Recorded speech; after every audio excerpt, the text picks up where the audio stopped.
Hello all, we are studying the human eye and colorful world chapter, that is from the science of class 10th, and the topic that is given in your CBSE is refraction of light through a prism. So in this video we will understand what is refraction and what are the different parameters that changes when the light get refracted. Okay, so to understand this concept we see one more very similar term, that is reflection, and now we try to understand the difference between these two phenomena. So what happened under refraction, that is current topic. If the light is traveling through a medium, let's suppose that is air, and as we know light travels in a straight path.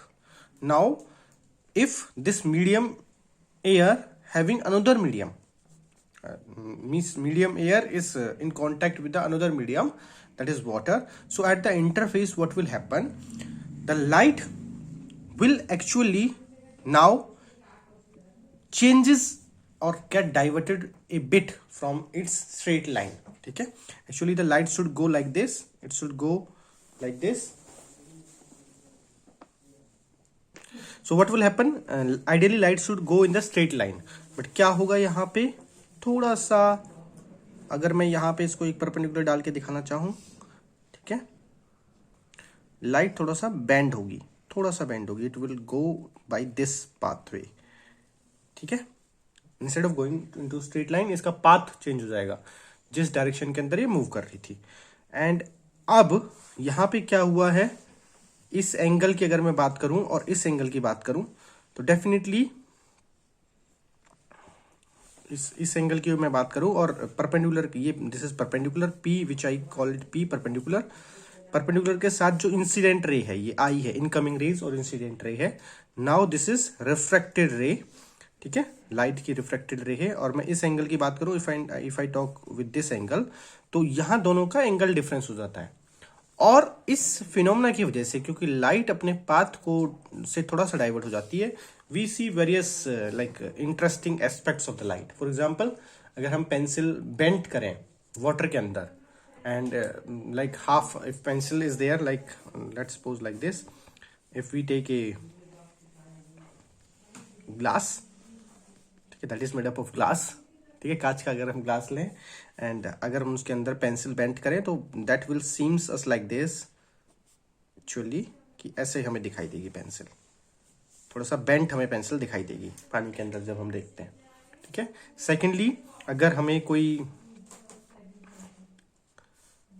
Coin है, ठीक है, ये हमें appear होगा कि जैसे coin का size ज्यादा है, ऐसे हम बकेट वगैरह कुछ डिप करते हैं पानी के अंदर, कोई टब है उसमें कोई छोटी बकेट है या जग है, मग्गा है, तो दैट विल लुक लाइक कि इसका साइज एक्चुअली में it's not of the actual size. जैसे हम उसको पानी से बाहर निकलते हैं, जब हमें दिखता है कि साइज कुछ अलग है और पानी के अंदर हमें कुछ अलग साइज सा लगता है इन चीजों का. तो ऐसे कुछ फिनोमेना हमें रिफ्रैक्शन की वजह से लगते हैं. ठीक है, और रिफ्लेक्शन क्या है, that is very simple process. अगर लाइट किसी भी, for example this is perpendicular and this is a boundary of any surface. So if the light is falling on this and light will get refracted back, this is refraction. Simple. But यहाँ पे light refracted back नहीं होती है, light का एक portion उस medium के through travel करने की कोशिश करता है.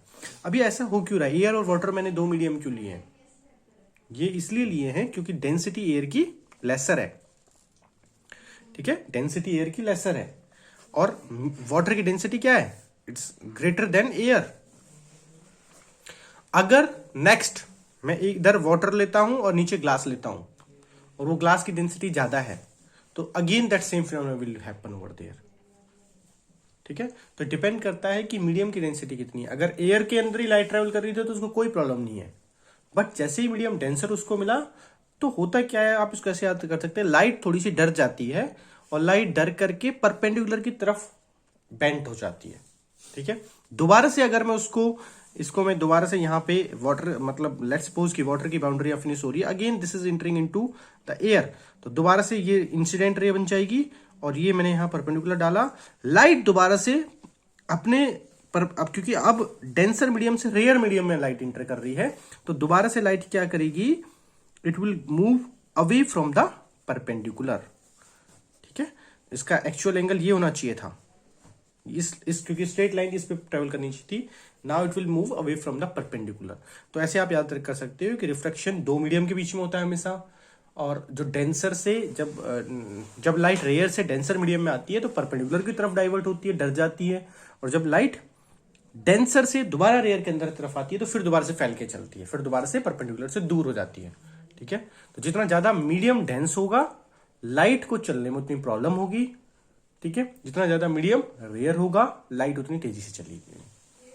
मतलब वैसे लाइट की स्पीड चेंज नहीं होती, लाइट की स्पीड कांस्टेंट होती है, बट वो एक एंगल की तरफ डाइवर्ट हो जाती है, right. So, refraction of light through a prism, we have learned that how light get refracted through the rectangular glass, and for the parallel reflecting surfaces in the glass slab, the emergent ray is parallel to the incident ray. इसमें incident ray और emergent ray ये होंगी, and light actually laterally थोड़ा सा displace हो जाती है, and this we call refraction of the light. Okay, now we will understand the next concept in the next video. Thank you. Now see the next. क्या है, however it is slightly displayed laterally। क्या, अगर हमने देखा ना अभी कि incident ray अगर जो आ रही है ये थोड़ा सा अपने पाथ को छोड़ के डिस्प्लेस हो जाती है, लेटरली डिस्प्लेस हो जाती है।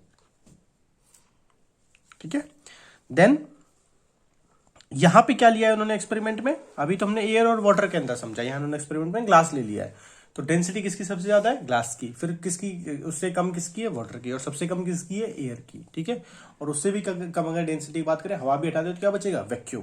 वैक्यूम की कुछ डेंसिटी नहीं होती, खाली जगह जो होती है।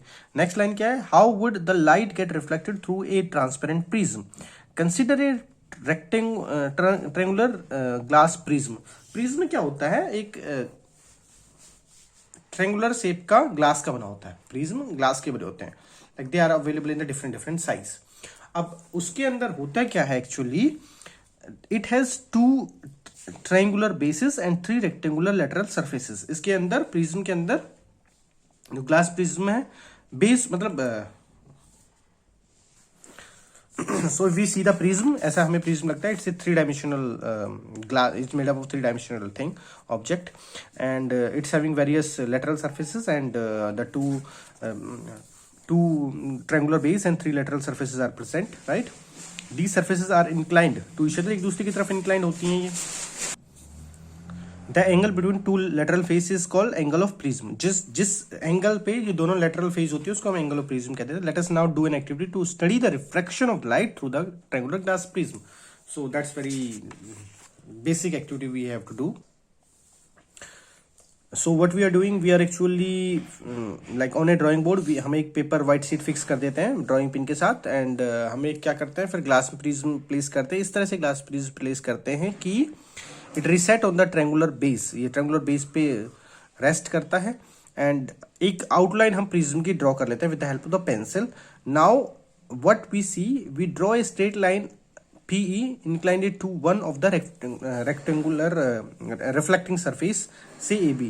तो एक reflecting surface पे हम ये PE लाइन ड्रॉ करते हैं। ठीक है, then we fix 2 pins, say that at P and Q on the line PE as shown in the 11.4 figure। तो हम 2 पिन इस पे लगा देते हैं PQ लाइन पे, और इन 2 पॉइंट्स पे जो रेड डॉट से दिखाए हैं इसमें। Fix 2 more pin at the point R and S such that the pin at the R and S and the image of the pin P and Q lie on the same straight line। अब हम क्या करते हैं, जहां से light refract हो रही है उसके ऊपर भी, उस RS लाइन पे भी हम 2 पिन लगा देते हैं। ठीक है, हम अब क्या करते हैं, we remove the pin and the glass prism, the line PE meet the boundary of the prism at the point E, right, E पे दोनों मिल रहे हैं। एंड नेक्स्ट क्या है, similarly join the prism, join and produce the point R and S, let these lines meet the boundary of EF respectively and join EF। हम इन दोनों को line को मिला देते हैं, फिर परपेंडिकुलर हम ड्रॉ करते हैं। Then why we are drawing perpendicular, actually we will try to see the angle. ठीक है, एंगल के लिए हम परपेंडिकुलर ड्रॉ करते हैं। एंड नाउ जिस एंगल से लाइट गिर रही है, और जैसे PQ इस लाइन को जो PE जो इंक्लाइन सरफेस पे लाइट गिर रही है, E इंक्लाइन सरफेस जो PQ लाइट आ रही है, विद परपेंडिकुलर जो एंगल बन रहा है उसको हम क्या कहेंगे, I, एंगल ऑफ इंसिडेंस। ठीक है, over here they have written it, angle of incidence इसको कहेंगे हम। Next, what the R will be, R will be the angle of refraction. यहाँ पे जो आई सरफेस पे जो एंगल बन रहा है, ई पॉइंट पे जो एंगल बन रहा है, that is angle of refraction. ठीक है, so now we see the next line. Here the P is the incident ray, P यहाँ इंसिडेंट रे, गिर रही है लाइट। ठीक है, ई एफ क्या है, ई एफ एक्चुअली में रिफ्रैक्टिव रे, किसके अंदर, जो प्रिज्म के अंदर ट्रेवल कर रही है, रिफ्रैक्टिव रे। एफ एस क्या है, एफ एस एक्चुअली बाहर जो निकली है प्रिज्म से, इसको इमरजेंट रे बोल रहे हैं, बिल्कुल निकल के जा रही है, इमरजेंट रे बोल रहे हैं। You may note that the ray of the light is entering from the air to glass at the first surface A B. A B से तो लाइट इंटर कर रही है, कहां से, एयर से ग्लास के अंदर लाइट इंटर कर रही है, और फिर ये लाइट क्या हो रही है, बेंड हो रही है, किसकी तरफ, towards the normal. Normal means towards the perpendicular, ये लाइट बेंड हो रही है।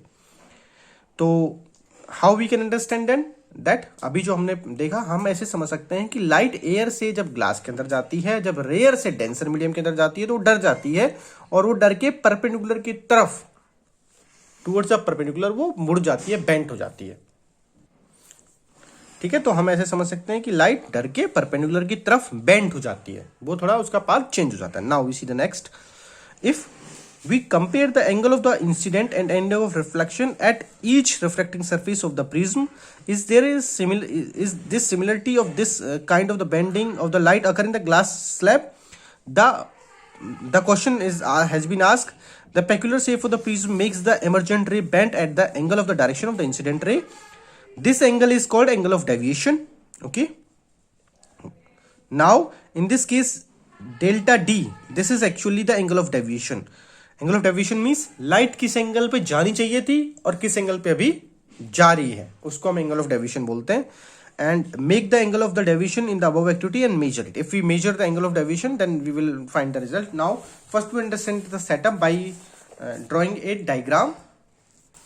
तो एक डायग्राम ड्रॉ करके, रफ डायग्राम से हम समझने की कोशिश करते हैं what this activity is about, because we can not perform that over here, but definitely we will understand. ठीक है, तो ये एक प्रिज्म है, राइट।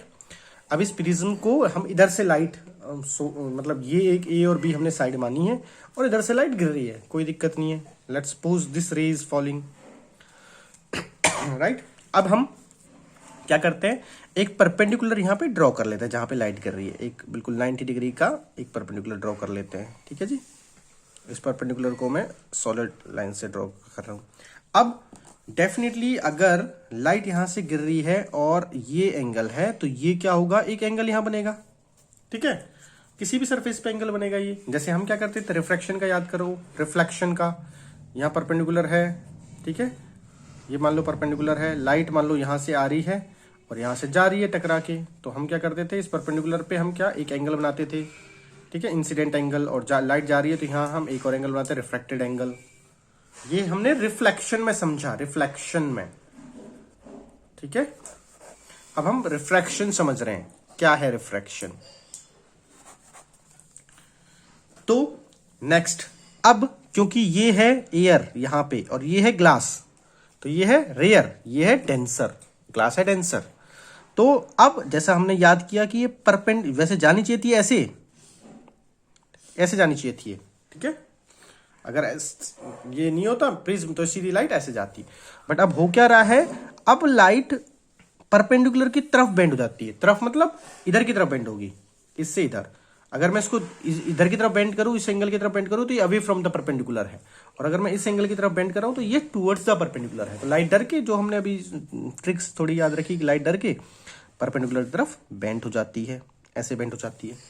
ठीक है, अब यहां पे दोबारा से एक नया मीडियम आ रहा है, ग्लास छोड़ के, अब वो इमर्ज हो रही है ग्लास से और एयर के अंदर जा रही है। तो अगेन हम एक परपेंडिकुलर ड्रॉ कर लेते हैं, और इस परपेंडिकुलर को हम like I am drawing like this. ठीक है, एक परपेंडिकुलर मैंने ड्रॉ कर लिया। अब क्या होगा, अब लाइट ग्लास से निकल के किस में जा रही है, एयर के अंदर दोबारा से जा रही है, डेंसर से रेयर की तरफ जा रही है। तो फिर ये क्या करेगी, इसको ऐसे जाना चाहिए था, it should go like this. ठीक है, but actually it will move away from the perpendicular, इधर। ठीक है, इट विल इधर क्या हो रहा है, it will move away from the perpendicular, ये परपेंडिकुलर से दूर जाएगी। ऐसे ये एक डायग्राम बना हुआ है इसमें, पहली चीज। अब हम क्या कर रहे हैं, now this line drawn with the pencil, they both are perpendicular. ठीक है, अब क्या होता है, अब हम देखते हैं कि ये तो इंसिडेंट रे है और ये इमरजेंट रे है, ठीक है। मान लो मैंने इसको सेम डायग्राम वाला नाम दे दिया, इसको मैंने पी क्यू नाम दे दिया है, और जो निकल रही है इमरजेंट रे, इसको मैंने डायग्राम से देख के आर एस नाम दे दिया है, ठीक है। अब मैं क्या कर रहा हूं इस एक्टिविटी में, क्या किया हुआ है, यहां पे 2 पिन लगाई हुई हैं पेपर पे। क्यों? जैसे ये हम यहाँ प्रिज्म रखते हैं बीच में, यहां हम 2 पिन लगा देते हैं, ठीक है। We just want to see the path और द लाइन और द एंगल। कैसे? ये तो है इंसिडेंट रे, राइट। और इस इमरजेंट रे को मैं अगर पीछे की तरफ ड्रॉ करता हूं, now this will be, they will be intersecting each other at A point, जो यहां पे हो रहा है, ठीक है। और ये जिस पॉइंट पे इंटरसेक्ट कर रही हैं, इस यहां पे जो एंगल फॉर्म होगा, that I will call angle of deviation. इसको डी से मैंने नाम लिया है और इसको मैं एंगल ऑफ डेविएशन बोलूंगा, ठीक है। ये पिन मेरे को हेल्प करेंगी to understand and to draw the angle later. बाद में मैं प्रिज्म हटा दूंगा एक्टिविटी होने के बाद, और फिर मैं इन जो लाइन है, इन लाइन को I will extend these lines and they will join at a point, that will be the angle of deviation। कि एक्चुअली हो क्या रहा है, सिंपल अगर मैं समझू, ये प्रिज्म है, forget about normal and perpendicular everything. यहाँ पे ये लाइट आई, ठीक है, ये लाइट, ये थोड़ा रफ डायग्राम, यहाँ पे ये प्रिज्म है, यहाँ पे ये लाइट आई और यहाँ से ये निकल के जा रही है, ये है केस। तो इसको मैंने पीछे किया, इसको मैंने पीछे किया, ये एंगल ऑफ डेविएशन हो जाएगा, ठीक है, ये एंगल ऑफ डेविएशन हो जाएगा। तो हम ये एक्चुअली पिन क्यों लगा रहे हैं, हम ये बाद में प्रिज्म को हटा देंगे। So actually we are putting 2 pins so that we can take out the prism and then later we can extend these lines and then we can find out the angle of deviation also। तो ये सारा setup है, and with this activity, with this setup, we will try to understand what is refraction, and then in the next video we will also see how the refraction take place on the white light, okay, and that all things। Thank you।